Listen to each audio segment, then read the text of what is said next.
Մարտի 19-ից 20 արտաքին գործերի նախարար Արարատ Միրզոյանը պաշտոնական այցով կգտնվի Բրազիլիայում, որտեղ ծրագրված է նրա եւ Բրազիլիայի արտաքին գործերի նախարարի հանդիպումը։ Հանդիպան արդյունքներով նախարարները հանդես կգան մամուլի համար հայտարարություններով։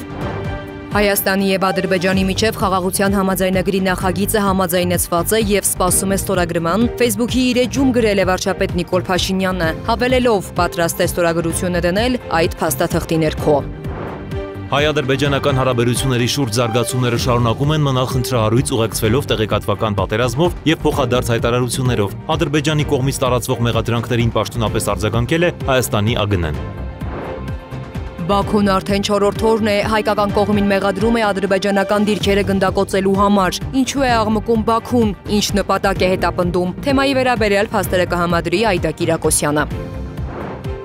Հույս ունեմ խաղաղություն կլինի։ ԱԺ-ում լրագրողների հետ զրույցում ֆինանսների նախարար Վահե Հովհաննիսյանն է հայտարարել։ Նա անդրադարձել է տարածված այն տեղեկություններին, թե եվրոբոնդերի թողարկումը կապված է Հայաստանի ու Ադրբեջանի միջև խաղաղության համաձայնագրի տեքստի վերաբերյալ բանակցությունների ավարտի հետ։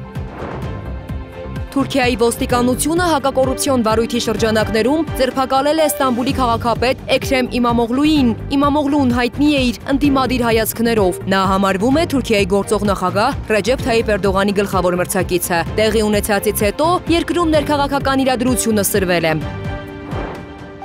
Հանրային քննարկմանը ներկայացվել Լեռնային Ղարաբաղից բռնի տեղահանված սոցիալապես անապահով ընտանիքներին հրատապ սոցաջակցության միջոցառման նախագիծը։ Աշխատանքի եւ սոցիալական հարցերի նախարարությունից վստահեցրել են, սա առանձին աջակցության ծրագիր է, գործող մյուս ծրագրերին զուգահեռ։ Տիմը եւ Էրիքսոնը կնքեցին ռազմավարական գործակցության հուշագիր։ Էրիքսոնի ցանցային եւ սերվերային նոր լուծումների ներդրմամբ այսուհետև զգալիորեն կընդլայնվի Team Telecom Armenia-ի բջջային ինտերնետի թողունակությունն ու արագությունը։ Այս եւ այլ կարևոր իրադարձությունների մասին մեր հիմնական թողարկմանը 19:30-ին։